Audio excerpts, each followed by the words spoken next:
Hello and welcome to Move the Line, presented by DraftKings Sportsbook.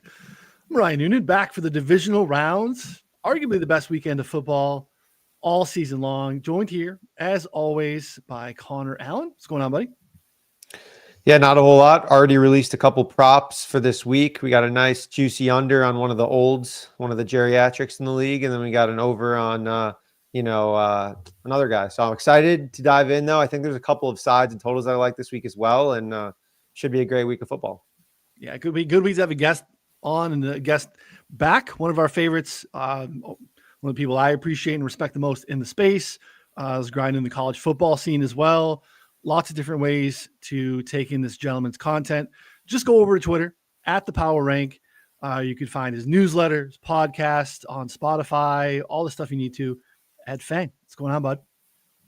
Nothing much, man. Thank you guys so much for having me on. It's always so much fun. I think we had you in like week 4, which I believe was the first Ravens-Bills matchup. So we're coming back to the bell of the ball of divisional round is the Bills and Ravens again. So I'm excited to talk shop and get our thoughts there. Want to remind folks, 2 episodes of Move the Line each week. We would appreciate if you take the time, subscribe to the show. Again, 4 for 4 bets on the YouTube channel, Move the Line wherever you listen to podcasts. You can go over to 4for4.com/plans right now to scoop up a betting subscription. I know the season's almost over, but it gets you in for really cheap. Right now, you can get that geriatric prop that Connor pushed out. I already put out 2 props this week too, 1 tackle, 1 on the offensive side. We'll have a lot more this week. Continue to have a really, really good season here. Again, just right now coming in for a really small time and really small dollar amount, just get you a sample of what a full year of 4 for 4 betting would look like. And again, if you're playing fantasy or anything in the DFS space, typically you're going to get everything that we have at 4 for 4. Obviously, that's not all encompassing right now because DFS is still alive, but you're not playing fantasy anymore. But the betting side still pushing out props. Again, 4for4.com/plans to scoop that up. I come back on Friday, 3 p.m. Eastern for Prop Drop. Myself, Connor, John Hyslop, continuing to build out big old $1 million tickets. Closer last week. Feel really good about it. Again, some obvious friends of the show plays I feel coming up on the card this week. It's going to be a fun one too. So again, subscribe wherever you listen to podcasts or take the stuff in. Don't miss that show. And I know you have spent a ton of time on the college football side too. We don't here on this show, but obviously national championship coming up on Monday, and we get on the other side of these playoff games. Give us a little bit of insight on what you expect to see from Notre Dame and Ohio State side, total, matchups, anything for the people on the college football national championship game. It's been fun with the first college football playoff, the 12-team playoff this year, right? So like last week was kind of an unprecedented weekend where you had football Thursday through Monday and like some huge semifinal games Thursday and Friday night on the college football side. Just an amazing weekend of football. I hope you guys enjoyed it as much as I did. Yeah, just how those conversations with the wife go, Ed, because that's sometimes a challenge. Yeah, get a primer ahead of time. Let her know. I mean, I don't know how long you guys have been in the industry, but like, I think I've established in the family that like January I'm not around much on weekends. It's just, there's a lot of football to be watched, and and they join in quite a bit. So I'm pretty lucky. I get the double dip though too, Ed. Last night telling her the other day, I'm like, hey, no football on Thursday. This is the last Monday night game. And then, last night's TGL. She's like, now I got to watch simulator golf. I thought it was going to be a lighter week. Right. The golf tournament's always on the weekends too, on multiple TVs. So she knew what she was getting into, but it's definitely a challenging time. So Connor doesn't have kids like we do, but he's, he also wisely primed his wife to be used to this lifestyle.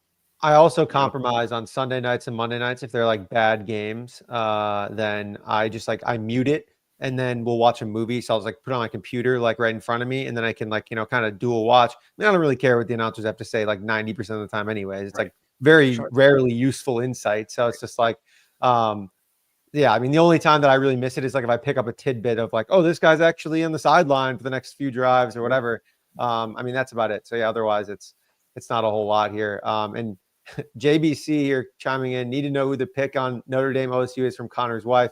My wife won a $1,500 parlay a couple of months ago at DK on $50 because she just put together like a bunch of random guys that she loves, including Mark Andrews. But shout out JBC. JBC just won a millie in the Millie Maker. So shout out JBC, crushing it over at Run Pure. So, dang. Sorry, I took the wind out of your sails, but yeah, thoughts on the game. I think it's an interesting one because we saw Ohio State kind of yo-yo, really down after the Michigan game, and then just crushed Tennessee and Oregon, and not quite as dominant against Texas in that semifinal game, but did what they had to do. And if you didn't see it, Texas had a chance to tie late in the game, but Ohio State got a turnover, ran it back for a touchdown. And look, this is the best team in my numbers and a lot of people's numbers. I had a nugget from Chris Andrews in my newsletter. He was talking about how he's got Ohio State as the top team, and nothing's really changed. It's just the magnitude of the spread. And, Notre Dame is a team, on the other hand, that you could argue has kind of gotten a little bit lucky over the last two games. They have, kind of had some good turnover luck against Georgia in the quarterfinal, and obviously a little bit of luck in getting the backup quarterback in that game. And then against Penn State, who I thought was a really even matchup, had some luck in terms of Penn State's turnovers, but probably even more importantly, like a Penn State defender just fell down on a long touchdown play. That's the kind of luck that really doesn't show up in the box score at all. So, but despite that, when you look at the underlying numbers, like Notre Dame played really well in that game. And, I think it's going to be, I have Ohio State by about 7, a little bit less than 7. So I think it should be about a touchdown. Little bummed that I missed, betting Notre Dame +9, +9.5, which is where it opened. I think there was maybe some 10s. But it's come down where it's supposed to be. I mean, Ohio State should win this game, and I expect them to do that.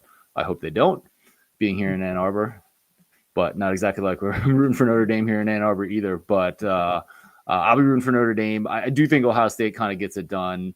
And, can Notre Dame slow down the Ohio State passing attack? I think that's the key matchup there.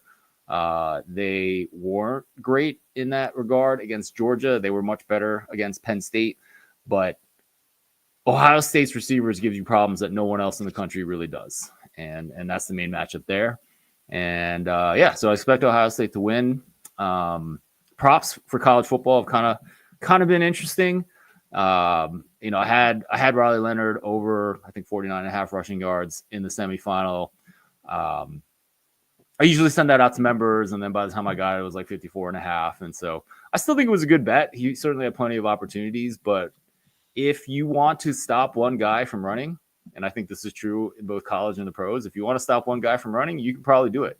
You can devote enough resources to that and to make that happen. And, I'm thinking about a Jaden Daniels bet that almost won this past weekend. Yes. That didn't. I don't want to talk about it. Look, if you're gonna put a spy, right? Like put two. You might as well put two. They did two sometimes. Or two. Crazy. But I think there's a lot of similarities with Jaden Daniels and Riley Leonard. Like Riley Leonard had a really good game throwing the football against a pretty good Penn State secondary. And how is Ohio State going to play them? Are they just going to be like, oh, we're Ohio State, we can deal with them? The market is. I haven't decided on Riley Leonard yet, but I think the market was in the 30s, which is a lot of respect for Ohio State's defense. But I think it's kind of more the scheme, and that's what makes it pretty interesting. I think in some games you can just kind of say, hey, it's a running quarterback, it's a high leverage game, take the over. And I think that does work sometimes, but it's a little bit more tricky, especially as we get towards the end and there's a lot of eyes on all this. Yeah, from high level without being, a college football grinder, I feel like the turnover variance thing on the Notre Dame side has kind of been part of their bread and butter all year, right? They really lived on opportunistic, situations where they could turn the other team over. I actually don't know off the top of my head. Okay. They certainly didn't play the toughest of schedules. Did lose to Northern Illinois, who ended up not being a very good MAC football team. and then kind of took care of business for the rest of the year, made the playoff. And I mean, man, is Notre Dame just looking so good in the 12-team playoff era where they don't have to share any of that revenue with the conference? Just kind of unbelievable. Sick. The situation they're in.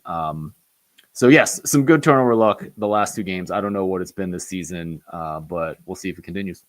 The Drew Aller pick at the end of the game was just, I mean, he could have been going to the NFL. Like that announcement, I think could have been a little bit different this week. Maybe it wouldn't have been, but that was just like one of the worst decisions I've seen in recent memory. And I think that's saying a lot. That was pretty rough. I think it was interesting, right? Because yes, it was a bad decision, but you also see quarterbacks make that bad decision, throw across the field under pressure, and it just harmlessly falls to the turf too, or a receiver makes a great play. But to be fair, I think he looked kind of deer in headlights in most of the last 3 games. No. I mean, not the SMU game because that was over before they he cooked started. SMU. Yeah. But I mean, there was a couple times against Boise State. I'm like, what are you doing? Like it didn't matter because it was Boise State, right? Yep. But there were a couple plays there where I thought he could have been better. So, I mean, I think he is headed back, and that's probably the right decision for him. Yeah, for sure. Last other bits I'm looking for in the college football playoff. Jeremiah Love versus Jadarian Price. Love battling a knee injury and then kind of still just being awesome. Had like 11 yards in the first half. Of course, I had his under at 40 something. Ran for like 40 yards in the second half. He's just a really, really good player. So I wrote down in my notes app. It's like never bet against Jeremiah Love because I bet against him multiple times. I just lose every single time. So I'm just, I've swore him off. Just a great football player. And then obviously amazing NFL prospect, Jeremiah Smith, 80.5 receiving yards. I think maybe not a big decision point, but just where it could be a fun prop if you're like interested in, betting on someone that's really good at football. I think that's, a viable path if you're looking for just pure entertainment. For sure. So Love closed 33.5. So you got an insane amount. I think I got 37.5 or something like that. So you're certainly on the right side of that. And if I'm not mistaken, he's been priced in the 90s all year. So it was all about the injury situation, right? Yeah, it was. So a note for the final, he's not even listed as injured. So I would expect after another week he is full go. Which means, if you see a prop for the third running back, you probably don't know which way to go on that one. And then Jeremiah Smith is also interesting. I'm glad you bring that up because some of the cover 3 guys were talking about it before the quarterfinal against Oregon. And they were like, oh, should we go under? It was 70.5. And they were actually talking about the under. And it just kind of made me look into it. And I was like, no, the under's. No, it's like the over, right? Like that was the play there. I bet it myself. I didn't send it to my members on my site. And then, of course, as soon as the markets open for the semifinals, like, well, Jeremiah Smith over 79.5 makes a lot of sense. Get a ton of movement. And, I presume that Texas kind of devoted a lot of resources to shutting him down. And so he didn't even come close, which happens. But he is a talent. You said it's at 88 right now. That's probably where I'd make it. That's probably where I make the number. I think I made the number in the semis at 86. So, but if you had to bet an over, I think that's a fun one to do. For sure. Because, it went over in the first quarter against Oregon. That's always It was unbelievable. Yeah. Uber talented young guys. Just wild that, obviously we have a couple of them in this class, but he seems just absolutely ready to go. I mean, there's no way to make he's got 2 more years to wait. He doesn't have an 18-year-old. He doesn't have an 18-year-old body. That's like he looks like a grown ass man who's out there just absolutely ready to continue to dominate the next level. So yeah, I've heard a few people that make originate their own numbers kind of feel the same, Ed, where Ohio State's the side, but this maybe got cooked out at some point. And maybe some agree that it maybe is still a little too long. But then you start to, walk in a tight line between a definite. I haven't heard many people feel that Notre Dame is alive on the money line, which is wild. It's a national championship game. Obviously anything can happen, but it's also interesting that 2 of the most bizarre, interesting, fascinating upsets in college football this season were both these two teams, with obviously Right. that Michigan game, and then the Northern Illinois game. Yeah, in Ann Arbor, it's not a great spot either way. You're not cheering for Ohio State or Notre Dame in Michigan country, so it's very interesting for you there. Oh, I'll still be watching. Doesn't matter. I'll be cheering for something that game. For sure. All right, let's talk NFL. I'm excited for this weekend. It is, I think, pretty normal discourse that we have. This happens every time where you get a couple of buzzy wild card teams that come in and catch these teams that are coming off of a bye. And just, we haven't seen some of these teams, especially in the instance of like Kansas City has really been MIA for 3 weeks at this point from, normal football schedule. So we'll start there. First game, as always, is going to be the Texans and the Chiefs. The poor Texans can't get off the early spot no matter where they are here. For the most part, we are 8.5 across the board. Connor, I don't know if you want to bring up any Profit X. We can kind of shop some of the opportunities that they have there available. For the most part, 41.5 is the total across the board here. Look, we saw this game just a couple of weeks ago. It was not particularly close, though we know it was just kind of how the Chiefs have run all season. They have not really pulled away from a lot of teams. Obviously, the Texans, also driven off of a ton of turnover luck, hung a pretty big number on the Chargers last week there. Ed, I'll let you get started on Texans Chiefs. I really have my doubts about the Houston pass offense. I really don't know about the change from what happened from a remarkable rookie year for CJ Stroud to this season, where it just really hasn't been good. My numbers liked Houston at home +3, +2.5. I didn't really bet it because I just, the most predictable thing in the NFL is your pass offense. And when the numbers say you're significantly below average, that kind of gives me pause. They did perform pretty well. They had a success rate of 41.7% against a very good Chargers defense, 7.25 yards per pass attempt. And then, you come to the Chiefs, and they're a team that just doesn't really, blow you out, right? I mean, when I look at their passing numbers, I have them really high in terms of success rate. I think, a top 5 after I make my opponent adjustments, but actually below average when you look at yards per pass attempt. And that's a stat that includes sacks, but it's Patrick Mahomes. It's not the stats that are hurting that number, that are making them below average when I do my calculations. So, I think with a number at like 8, I would definitely lean towards Houston +8. Simply because I just don't see Kansas City generating enough explosive plays to pull away from this team, and Houston's defense is also really good. I think the Kansas City squeaks by, not too dissimilar from last time. I think last time was a little bit deceiving because they probably could have scored on that last drive, but I think it was Hunt that actually just slid and said the game's over, and it was almost like Kansas City was trying to burnish their record in 1-score games this year by him sliding. So that score could have been a little bit more, but it's actually disappointing, guys. Like, I actually don't love any spread in these 4 games. Just kind of leans. I'll tell you which side I would lean if I had to bet these. But so I would lean Houston +8, but not seeing a ton of value. Yeah. In teaser zone there for sure, Connor. You can see we're looking at 8 -106. You want to get the 8 on Houston on Profit X, right there at -102. So, definitely some liquidity out there too, if you want to lean into that as well. Connor, any thoughts on the match? Yeah, it's pretty interesting because Chiefs are just like so healthy now. It seems like they're, really getting, I guess, just coming together. Like Chris Jones back, Jalen Watson potentially back. I think that's still a little bit up in the air.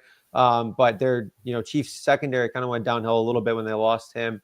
And offensively, they played a lot less 12 personnel with Hollywood Brown back, because you have, you have more versatility with Hollywood, with DeAndre Hopkins. Xavier Worthy's playing a little bit more out of the slot. So it requires a little bit less Noah Gray. And we have, Travis Kelce in the playoffs, who, again, even last season, he didn't have an awesome season. And then the playoffs came in, 70+ yards in every single game, looked like the Travis Kelce of old. And I kind of buy into the fact that Travis Kelce, like we saw from Robert Gronkowski late in his career, like didn't do much in the regular season, and then in the playoffs, it was kind of like nothing changed, just like was back to his old self, vintage Gronk. So I think we could see that from Kelce as well, which makes the Kansas City a little bit scarier. Now, I think to Ted's point, like I'm not really sure. They still haven't really been stretching the field as much. Like they haven't really been throwing it as much downfield. It's all kind of been a lot of underneath stuff. So I worry a little bit there. But I do think on the Texans side here, it was pretty interesting. The last time they played the Chiefs, they went pass heavy on early downs. Actually, it was like 71%. And then last week they did 73% on early downs, which is like a massive shift from where they normally are at, which is generally more run heavy on first and second down. So I think that could be an interesting angle in this spot here. CJ Stroud, try and avoid this run defense of the Chiefs, which are amongst the best in the league, basically no matter what metric you use. So for me, it's tough on the spread specifically. Like I almost kind of want to buy Kansas City a little bit just because, again, they're getting healthy. Like we saw Stroud and the Texans play really well for one game, but I'm not sure I'm really ready there yet after we have like an entire season, basically essentially worth of them not really playing all that well. Yeah, and you had the big pick six, and then basically the next possession was almost back-to-back pick sixes. Working with a short field, basically took them back inside the 20 again. So I think we are dealing with, in my opinion, a little bit of an overinflated Texans team off of some recency bias. I still really struggle to see secondary pass-catching options against a defense that, just the numbers with Watson are night and day. We might not see a full load of Jalen Watson here for Kansas City, but it sounds like he's back. And some of the math behind or the data behind it, what Connor's calling out there too. One of the best third down conversion rates when Watson was on the field for the first 7 weeks. They held opponents to under 33% third down conversion rate. That jumped up to almost 46% in weeks 8 through 14 with Watson off. EPA per play, they were bottom 6 in the league defensively. They were top 7 with him on the field. QB rating, like there's just a ton of metrics with Watson on and off that are so different. Still, Pacheco back, totally different. You're starting to see a very different version of what Xavier Worthy was early in the season. Getting him involved in the running game has been something they're doing more consistently. And then Hollywood Brown hasn't played a ton, but is just getting absolutely peppered with targets since he's been out there. I think the dynamic that better Worthy brings, Hollywood being back, Connor, I know you've touched on it too, basically having Kelce and bubble wrap, the old, late Gronk type of mentality. We're just, let's get him to the playoffs and then see if there's a light to be switched here a little bit. Just very bullish on Kansas City right now. So 8.5 does feel a little rich, but for me, it's Chiefs or nothing. Because I do think that some of their season-long metrics are skewed because we're playing large chunks of the season without Hollywood, without Pacheco, without Watson. They don't need, Jeff in the chat is asking about D-Hop. Is D-Hop washed? I don't even know if it matters. Like, I don't even know that they really need much out of D-Hop, right? Like, we had so much Chiefs sample this season with Jalen Watts or what's the big white guy running, wind sprints out there. Yeah, Justin Watson, right? Yeah, Justin. I'm talking about Jalen Watson. It's Justin Watson out there running wind sprints. A bunch of Juju dusted off. So there's just so much of the Chiefs sample of season-long data that is, I think, very, very noisy. So I hate it, but I think we're in for another Chiefs run here as they kind of get healthy. And the problem for Stroud this season in terms of taking sacks at a huge rate, it's almost not all, but a lot of it's been up the middle, right? It's been center guard play that have been problematic.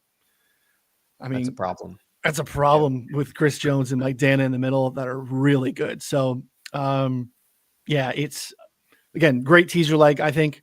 And it's Chiefs or nothing for me. So it's annoying, but would love for them to go away. I'd love to not have to watch them on Super Bowl Sunday. I just feel like I'm going to be watching the Chiefs again, guys. I hate it. So crazy the difference. I mean, you have the Chiefs playing the Texans as 8-point favorites, and then we get Ravens against the Bills, and basically what could be one of the best games of the season. Again, between two of the best teams in the league. So it's real tough run out for those teams, and per usual, Chiefs, win a lot in the regular season and, get a great run out in the playoffs. So, I guess can't blame them for being awesome, but certainly the way things are looking right now, it's a significantly easier path with the bye than the Texans than the Ravens or Bills, having to play multiple games in a row.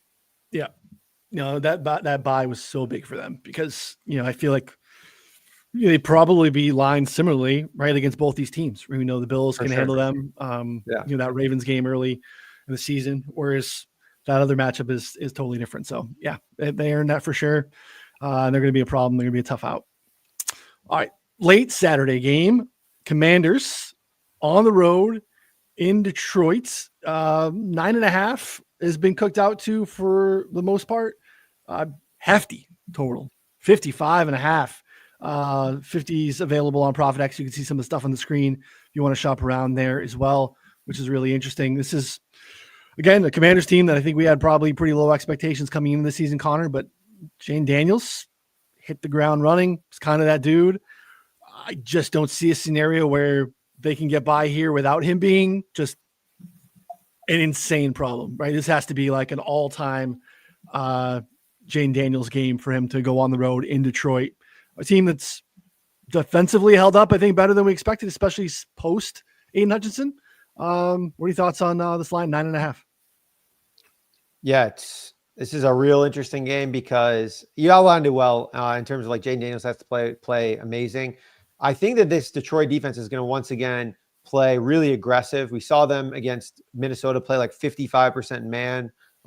They blitz a lot more. Like they're just playing like tight man and saying like, all right, we might get beat. We're going to just try and play aggressive, get you behind the sticks, do what you can. And I think that's kind of going to be a really interesting battle here because Jane Daniels this season, just 59% completion rate against man, 6.5 yards per attempt, which is significantly lower than his numbers against zone. Also sacked on 12% of his dropbacks against man coverage compared to 6% against zone. So like, and I mean, it matches up like who separates against man, basically just Terry McLaurin. I mean, Zacchaeus and De'Ami Brown, Zach Ertz can't separate against anyone. I mean, like this is like that's it. And so, I mean, accordingly, McLaurin has by far the highest target right there. And it's just been very boom or bust because he can obviously create a big play, but he's on a play-to-play basis. I'm not sure that you want him to be your like 30+% target share guy against man. So I don't think that Detroit's going to be consistent, but I do think that their defense is going to create some havoc in that sense. And Jane Daniels can obviously beat Detroit with their legs where, I mean, under Aaron Glenn the last couple of years, like Detroit's defense has allowed rushing yards quarterbacks like through the wazoo. And now we have, again, like one of the best running quarterbacks in the league.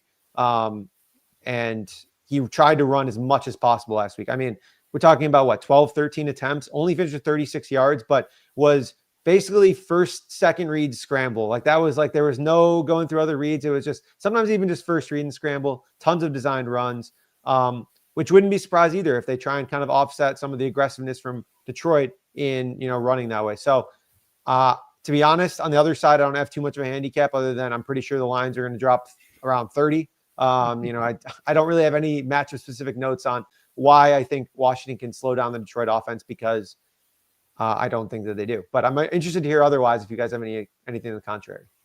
Yeah, to Connor's point, I had the Lions on the season, second highest blitz rate in the league. Post Hutchinson, just a tad under 35%. Post Hutchinson, 42.5%. And they've generated a ton of pressure. So even though it was like, what are they going to be able to do pressure wise? Because Hutchinson was a one-man band. They've been able to kind of figure it out here. So to Connor's point, like either way, both of those Jane Daniels sack numbers are great. 12% sack rate is against man still exceptional. He's been really surprising because he took a ton of sacks last year in college. Thought that was going to translate and be a problem because it typically is. But what are your thoughts on this matchup? Yeah, I mean, I think Detroit's pass offense against Washington's pass defense is heavily in favor of Detroit. When you look at this offense with Ben Johnson and Jared Goff, I mean, they've been one of the elite in the NFL since the middle of the 2022 season. So we have almost 2.5 years of data on this. With their performance against a very good Minnesota defense, they're actually first when I look at adjusted passing success rate with Goff. You look at Washington's defense, and yes, I think they got their 3 games with Marshawn Lattimore that they traded for, and despite the fact that he looked awful against Mike Evans, like it is an upgrade. It is a good thing for that team, but I mean, Detroit's offense is just too multifaceted for I think a below average. I mean, and that's probably putting it kind of like just below average, but for Washington pass defense that does not look good. I think they get a lot of this done, and obviously having David Montgomery probably back can only help. Even though I don't think that's particularly necessary. With what Jahmyr Gibbs has been been doing. On the other side, yeah, I mean, it's going to be interesting. I think the thing about Detroit's defense is you really got to dig in and figure out, like, do they have enough warm NFL average plus bodies to get them where they want to go, right? So many injuries. Aiden Hutchinson, Aleem McNeil, and Carlton Davis doesn't look like he's coming back in the secondary. You know, I did a pretty deep dive, and I don't want to get into every single detail about it, but they're very thin at defensive tackle, but otherwise I think they're going to be good. They got some good news. Terrion Arnold left the Minnesota game with a foot injury, but he doesn't even have an injury designation. It looks like the rookie's going to play. I wouldn't say that he's been good this year, but they trust him. He's an aggressive young corner. He's made his mistakes. But I do think he's probably a better player than he was at the beginning of the season. They're going to throw him out there. I think with the personnel that they have, they're at least above NFL average. And I think that gets them to the Super Bowl, if not win the Super Bowl with the power that the offense has. In this game, I would, my number is that, my model says Detroit by about 9. And I mean, it's very close to the market, right? The thing about this number is that, like, I usually still have a preseason prior for most of these teams, except for Washington. I threw that out, A, because I didn't think it was appropriate given what Jaden Daniels was doing, and B, to not look too ridiculously off market.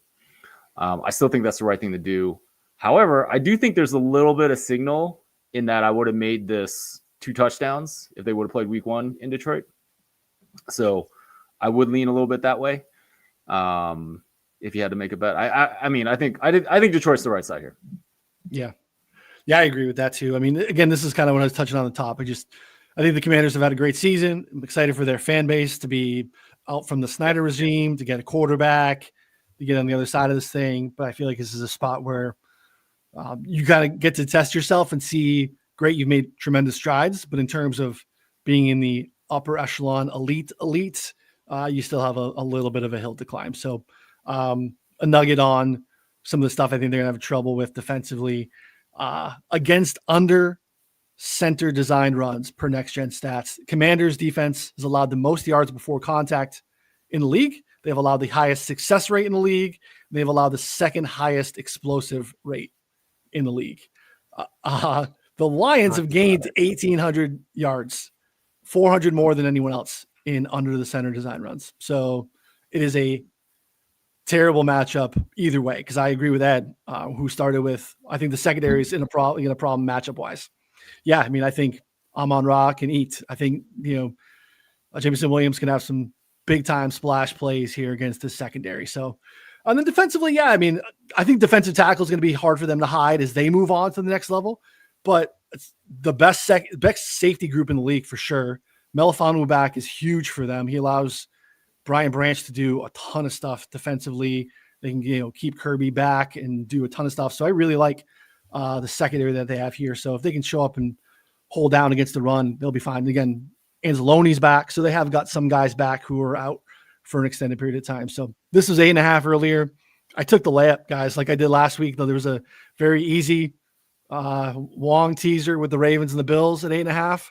I took an early Chiefs Lions at 2.5 here, which I think is, again, kind of a layup side too. So, hey, you want to get a third leg? It sounds like maybe you could splash Ohio State there -2.5 as well.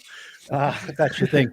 What do you got, Connor? There you go. Yeah. You got my juices flowing here with maybe this is not going to be a Goff pass heavy game here, because like the Lions at their core, and like they want to run the ball and they want to run the ball successfully. When you have David Montgomery back, we've seen Dan Campbell just like, if they're like full in practice, they're just like throwing back in there. I mean, I know that David Montgomery's injury was like potentially really bad, what we thought, and now he's kind of playing early. I mean, he was a full participant in practice. So if he's still hurting, the team doesn't really seem to know / care about that at this point, based on their practice report. So I wouldn't be surprised. I don't think he's gonna be 100% workload, but like I could still see him starting like they did early in the season. Like he starts the game and then Gibbs comes in, kind of as the 1B, but then maybe plays a little bit more in the middle of the season as well. So yeah, I don't know. I think that this Detroit team is probably going to run the ball a ton, maybe play some unders in the passing game, maybe attempts under from Goff. Who knows? We'll see. TBD there. Yeah, I like that spot for sure. So next game, first game on Sunday, we have the Rams on the road in Philly. This has been on the move a little bit. 6.5, 6s. So shop around. Totals kind of sitting around some key numbers too. 44, 44.5. This is going to be another very interesting matchup. And again, another repeat from not too long ago matchup, I believe, week 12. Yeah, these teams played 37-20, Philadelphia win. Saquon had a decent day, went for 255 on the ground, multiple explosives of 70-plus yards. It's not that I think he's going for 255 again, Connor, but I think it is going to be another spot where Saquon absolutely crushes. Again, Rams, third highest missed tackle rate in the league, bottom 5 yards before contact per attempt. You just can't give Saquon a head start and then tell me you're going to miss tackles at an above average rate and hang. Yeah, I like the Eagles here. The Rams pass rush I thought was really, really impressive. Their defense is so impressive relative to the talent that they have. But I think that it comes to an head here. The Eagles are too talented in the running game, and when that's working, like the pass rush is just going to be mitigated. Like it's going to be really tough for them to consistently pin their ears back and get to them. So yeah, I like Philly here and their defense too. The turnaround they made midseason. The Rams had some success against them, but overall they've been playing pretty well. So give me the Eagles here at 5.5. Yeah, and they're going to be very different than what we saw the other night, where the Vikings blitzed Stafford a ton and he absolutely cooked them. Eagles, neither of these teams actually blitz very often. But on the season, Philly, fourth lowest blitz rate. They blitzed even less than that, their baseline, the first time in this meeting, which slowed them down a little bit. And again, because they have the dogs in the back end to kind of match up and play with this Rams, receiver core. What are your thoughts on this one? Yeah.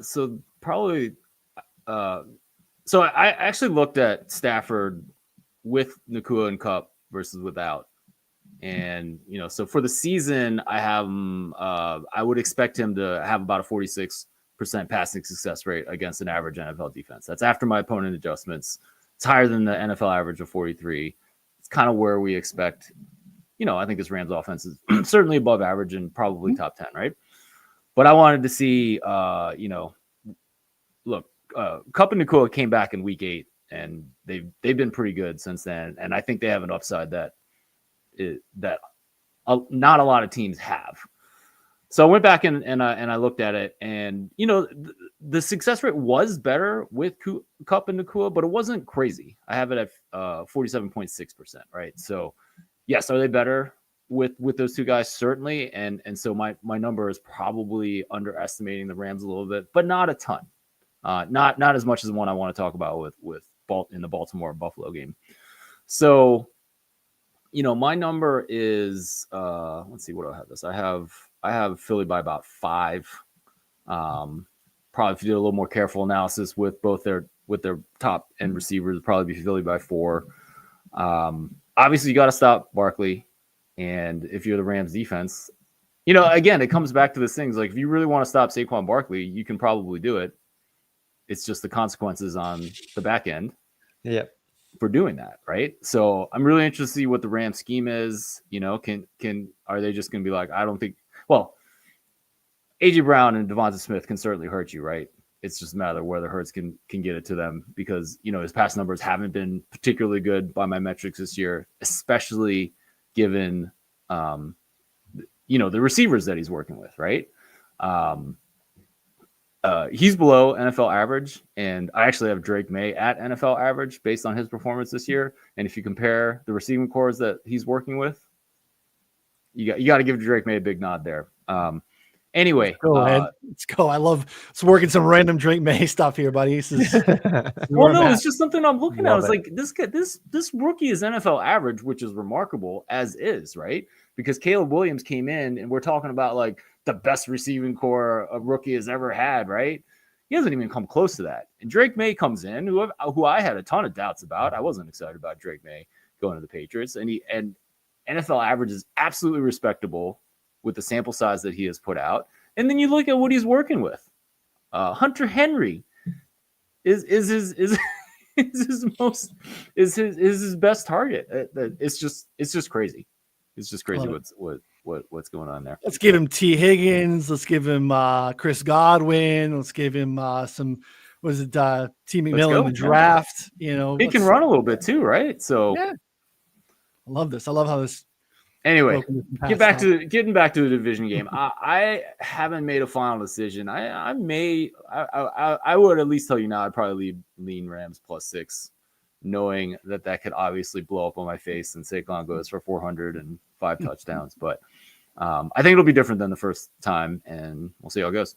Yeah, Puka's cooking. I think he's obviously in play to hang crooked numbers just like Saquon is too. So could have some advantageous matchups on the outside. Yeah, I just think it's going to be different for that offensive line they're facing here. This Philly offensive line is just significantly different than what Minnesota's rolling out there. Obviously, Sam Darnold was getting to a little bit of that old go see and bag a little bit, and kind of a little problematic. So it'll be interesting to see how that plays itself out. All right, bell of the ball. Ravens are on the road in Buffalo. This flipped open 1.5 on the Bills side, and we got a lot of Ravens money right away.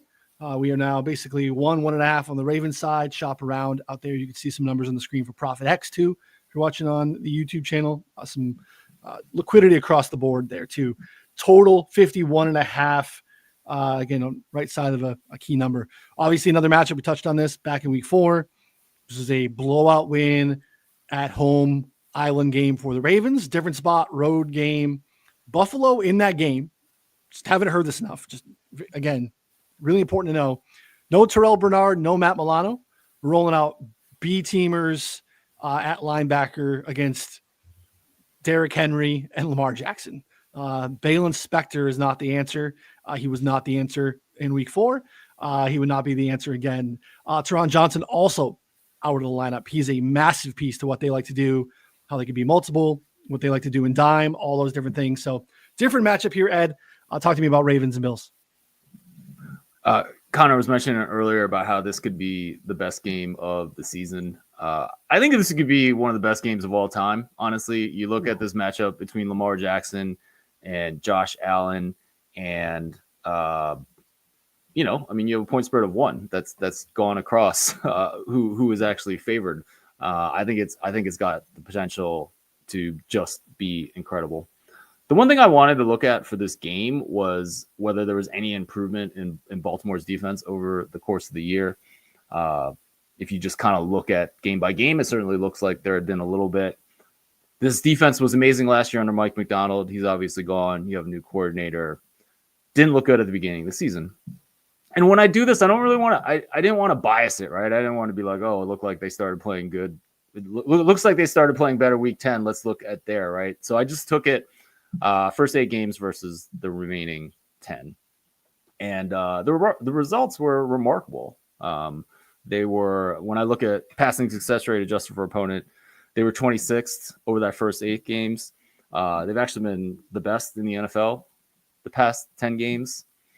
And I don't want to make too much about this because defensive performance is very volatile. But there is certainly some signal there.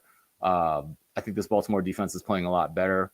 I think that I actually for the year have Baltimore. I have Buffalo favored at home in this.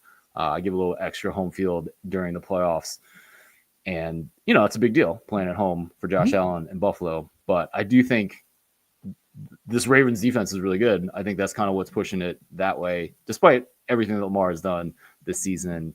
Yeah, so it's been a drastic difference for the Ravens defense in the beginning versus the later part of the season.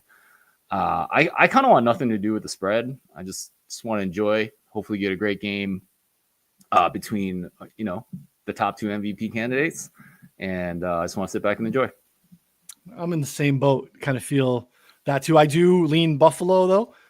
Partially that is just me wanting to see Josh Allen, this team kind of take the next steps. I understand why the line moved. I think it makes some sense. Your points on the defensive stuff, Connor, something we've touched on often. I think there are a couple of key trigger points schematically, personnel-wise in particular, that are driving that results. You decided to formulate a tweet today around those things, and everyone wants to tell you that it is solely schedule-based. I think all these things are kind of coalescing at the same time, whereas the early season schedule was a problem. But I also think that Eddie Jackson was a problem in the back half. We see the change with having a really box heavy role for Kyle Hamilton, moving him back, Darius Washington there, moving Humphreys into the slot, giving Nate Wiggins the keys on the outside, and just kind of got all their ducks in a row. And that coincided with an easier schedule. But, you noted some stats on that today. Yep. Yeah. Weeks 1 through 10, they made these adjustments in week 11. So exactly, I'm a little bit pickier than Ed is, but they did make legitimate defensive adjustments in week 11. Only 183 passing yards per game, 39, first in dropback success rate, first in EPA. Weeks 1 through 10, dead last in pass yards per game allowed, like nearly 300, 23rd in success rate, 30th in EPA. Like significant changes. The schedule, yes, was way, way easier, but they still played really well. So I think that's like, it's worth noting. People on Twitter will tell me otherwise, but whatever, they can piss off. So for me though, I like Baltimore. I just can't get around. This feels like a fool me once, fool me twice thing. I liked Buffalo a lot last time. Baltimore's defense has gotten way better than last time. Their offense still, I think, has schematic advantages. I love Buffalo as a team, but give me Baltimore here. It's fair. Ed, we appreciate you greatly in your time. Let folks know where they can find all of your stuff here, because I know you got to run. Yeah, guys, thank you so much for having me on. Best place to check out my stuff is my newsletter. So check that out at thepowerrank.com. 5 Nuggets Saturday is my promise that I'll get you something sharp to bet that weekend. Often it requires texting one of these two gentlemen and seeing what they're on over the weekend. And guys, I mean, I try to listen to the Friday show as much as possible. Sometimes I do it for Nuggets, sometimes not. So, I mean, anyone who's listening to the show know that you guys know what you guys are doing, but I follow you guys' stuff closely, and it does end up in my stuff. We appreciate that. As always, we're going to be joining Ed here coming up for the Super Bowl on Ed's channel, doing some prop discussions for the Super Bowl. I cannot wait for that. So can't wait. Yeah. Thank you guys. At the Power Rank on Twitter. Ed, appreciate it, buddy. Thank you guys so much. All right, Connor, anything else to the people before we wrap it up? No, let's get it. Let's win some money this weekend, and let's get rich. Absolutely love it. Again, don't forget to come back on Friday. Prop Drop Show. Again, 3 p.m. Eastern, wherever you listen to the podcast. Move the line. 444 YouTube. 444 bets on the YouTube channel.